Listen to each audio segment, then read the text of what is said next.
자, 안녕하십니까. 노아 단도리스입니다.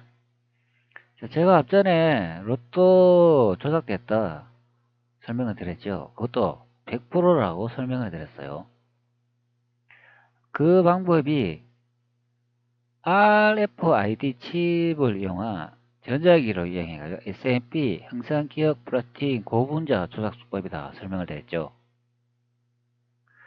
자, 그래서 이번 시간에도 한번 더 자세하게 또 다뤄볼까 합니다. 자, 여기 공이 하나가 엉뚱맞게 멀리 떨어져 있죠. 자, 그래서 로또가 조작되었다고 말하는 경우가 되는 거예요.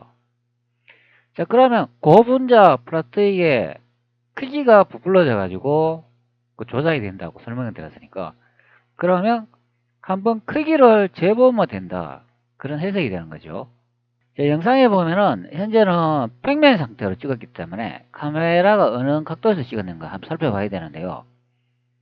현재 공의 받침대를 보면 이런 식의 디자인 형태로 생겼잖아요. 요렇게 되어 있습니다. 그리고 뒤쪽에는 공이 앞에 가려져 있으니까 요런 식으로 생겼는데, 그러면 카메라가 왼쪽 방향에서 이렇게 바라보면서 찍은 형태가 되는 거예요. 자, 그러면 공이 첫 번째, 두 번째, 세 번째, 네 번째, 다섯, 여섯, 일곱 번째 공이 있는데, 왼쪽에서 오른쪽으로 가면서 점점 크기가 작아지겠죠. 이게 원근법에 의해 가지고 그렇게 생각이 됩니다. 그럼 첫 번째 공이 제일 커야 되고, 점점 오른쪽으로 갈수록 7번 공이 되면은 제일 작아야 된다, 그런 설명이 되잖아요. 자, 그러면 요 공마다 한번 크기를 한번 재보면 되겠죠. 왜 그런가 하면, 앞쪽에 플라스틱이 기억 형상으로 부풀러진다면 오른쪽으로 갈수록 크기가 커지겠죠. 즉 원근법을 위배한다고 보면 되는 거예요. 원근법은 멀어질수록 크기가 작아지지만, 자, 그러면 거리를 한번 측정을 해 보도록 할게요. 여기 앞쪽에 플라스틱이 약간 가렸으니까 한 요 정도에서 딱 맞춰 가지고 측정을 하면 되지 않을까 싶습니다. 자, 공이 앞쪽에 플라스틱이 살짝 가려져 있으니까 요 정도 맞춰 가지고 측정을 하면 되지 않을까 싶어요. 여기서 꺼 보도록 하겠습니다. 자, 그러면 요게 이제 끝이 나니까, 자, 여기 76px가 나오네요. 그럼 76, 74 정도 나오죠. 74로 잡을게요. 자, 그 다음에 한번 또 측정을 해볼게요. 자, 이번에 여기서 여기까지가 되겠네요. 이번에 70 정도가 되네요. 자, 70 정도 되면은 원근법에 위배되지는 않는 것 같아요. 작아지니까 그렇다고 보는 거죠. 자, 여기서 또 한번 찍어 볼게요. 자, 이번엔 여기 한번 찍어 보도록 하겠습니다. 자, 이번엔 68 정도 되지요. 자, 그러면 2mm 정도 작아지는 것으로 확인이 되니까 원근법에 의해 가지고 멀어지면 곡이 점점 작아진다 보면 되는 거죠. 자, 이번에는 한 69 정도가 나오네요. 자, 그리고 계속 한번 봅시다. 자, 이번에는 이것도 한 69 정도, 70 정도 나오는 것 같아요. 뭐 측정에 따라 약간 1 정도, 2 정도는 오차가 있다고 보는 거죠. 70이나 뭐 69 정도 나옵니다. 자, 그 다음에 또 한번 봅시다. 자, 이번엔 66 나오네요. 뭐 갑자기 크기가 많이 줄어들었어요. 자, 그럼 앞전에 뭐 측정이 잘못될 수도 있으니까 여기서 다시 한번 측정을 한번 해볼게요. 이 정도 잡으면 되지 않을까 싶습니다. 한 70 정도 나오네요. 자, 그 다음에 이 마지막 공을 한번 봅시다. 마지막 공은 여기서 찍으면 이 정도 되죠. 자, 이번에는 한 70 정도, 71, 2 정도 나오는 것 같아요. 자, 70 정도 나옵니다. 자, 그러면 공이 좀 더 커진 듯한 느낌을 받죠? 자, 첫 번째 한번 봅시다. 여기 앞에 가르쳐가 잘 안 보이니까 두 번째 요거 한번 찍어 보도록 할게요. 이 정도면 될 것 같아요. 자, 그리고 공의 측정 상태를 이제 보면은 71 나오네요. 다시 한번 측정을 해볼게요. 이 정도 잡으면 될 것 같습니다.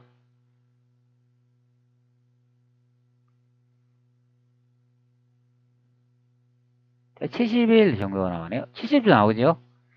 70 정도 나오는데, 원근법에 의하면은, 이 마지막 공이 한 두 번째 공보다는 훨씬 더 작아야 된다. 그런 설명이 되는 거죠.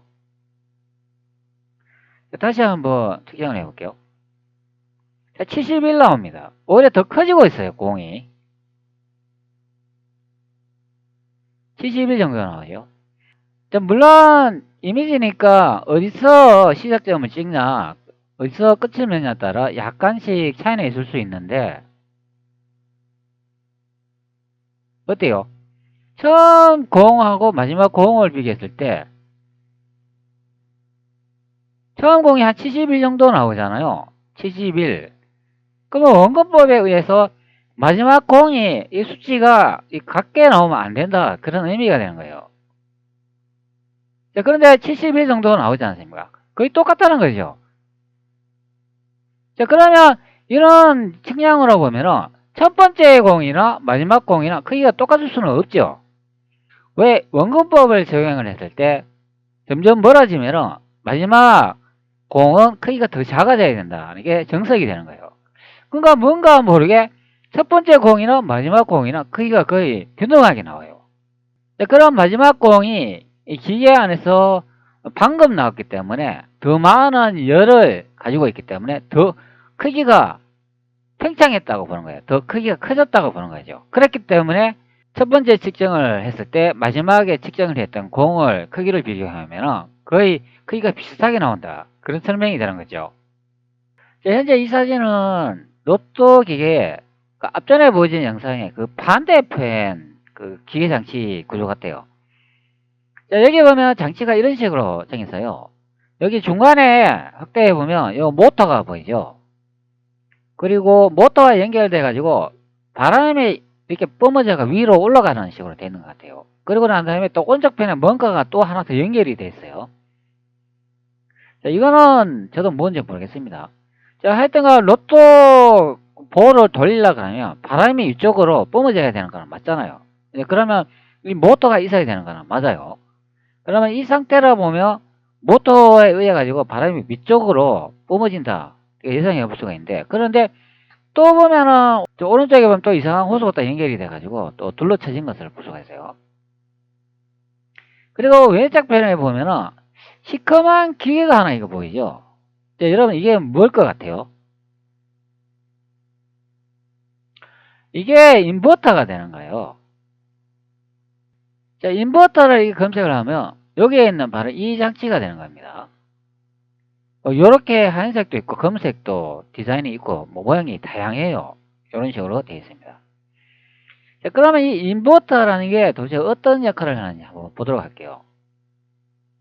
자, 인버터라는 것은 직류 DC를 교류 AC로 변환하거나 모터의 속도와 전력을 정밀하게 제어할 때 사용되며 에어컨, 엘리베이터, 전기차, 태양광 발전, 펌프 등에서 에너지 전략, 부드러운 작동, 효율성을 향상을 위해 필수적이다. 이렇게 설명합니다. 가전제품, 에어컨, 냉장고, 세탁기 이런 데도 들어가고, 엘리베이터도 들어간다. 그런 설명합니다. 엘리베이터 같은 경우는 사람이 타니까 안전하게 운행해야 되잖아요. 그러니까 승차감이 좋아야 된다. 그런 설명이 되는 거예요. 그러면 엘리베이터가 출발할 때 갑자기 빨리 탁 출발하면 떨리지 않습니까? 그런 현상이 있으면 안 되고 천천히 움직이면서 속력을 증가하거나 아니면 엘리베이터가 자신의 층에 도달했다 그러면 천천히 속력이 줄어들면서 멈춰야 된다. 안정감을 이제 주기 위해서 인버터를 사용한다고 보면 되는 거예요. 높은 전압을 안정적으로 낮춰주는 역할도 하고 낮은 전압을 안정적으로 높아지는 형태로 사용하는 기계가 바로 인버터가 되는 겁니다. 자, 그러면 왜 이런 장치를 달았는가 설명이 될 수가 있죠. 여기 아래쪽에 모터가 있으니까 그 로또 회사가 말하잖아요. 이런 장치 단 거는 모터를 이용해가 바람을 위쪽에 공이 있는 대로 뿜어내면은 너무나 이제 파동이 심하고 이제 불안전하니까 요 인버터를 이용해 가지고 안정적으로 공이 잘 회전하고 잘 돌아갈 수 있도록 달았다. 이제 그렇게 설명을 하는 부분이 되는 거예요. 그런데 제 관점으로 보면은 왜 이 인버터를 다루냐 하면은 로또 공에 RFID 칩이 들어가 있잖아요. 거기에 이제 전자파를 쏴가지고 열을 발생시킵니다. 그러면 로또 공이 팽창하잖아요. 크기가 커진다, 그런 의미가 되는 거예요. 자, 그러면은 이거는 전자 부품이잖아요. 전자 부품은 전류가 일정하지 않으면 오류가 발생한다, 그런 설명이 되는 거예요. 그 전압을 일정하게 유지하기 위해서 이 인버터 장치가 필수적으로 있어야 된다, 그런 설명이 되는 거예요. 특히 작은 칩일수록 전류의 흐름을 더 정밀하게 제어해야 된다, 그런 설명이 되는 겁니다. 이 온도를 발생을 시키니까 특정 임계점의 온도 이상으로 너무 과열이 되면 로또공이 타버린다, 그런 현상도 발생하는 거예요. 그렇기 때문에 임계값이 뭐 40도라고 이렇게 정의되시면 그 값을 넘지 않도록 항상 유지를 해야 된다, 그런 설명이 되는 거예요. 그래서 인버터라는 이런 기계장치가 필요하다, 그런 해석도 되는 거죠.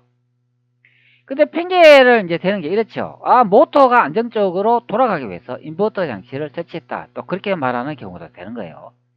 코에 걸면 코골이, 귀에 걸면 귀걸이가 되는 그런 변명이 되는 겁니다.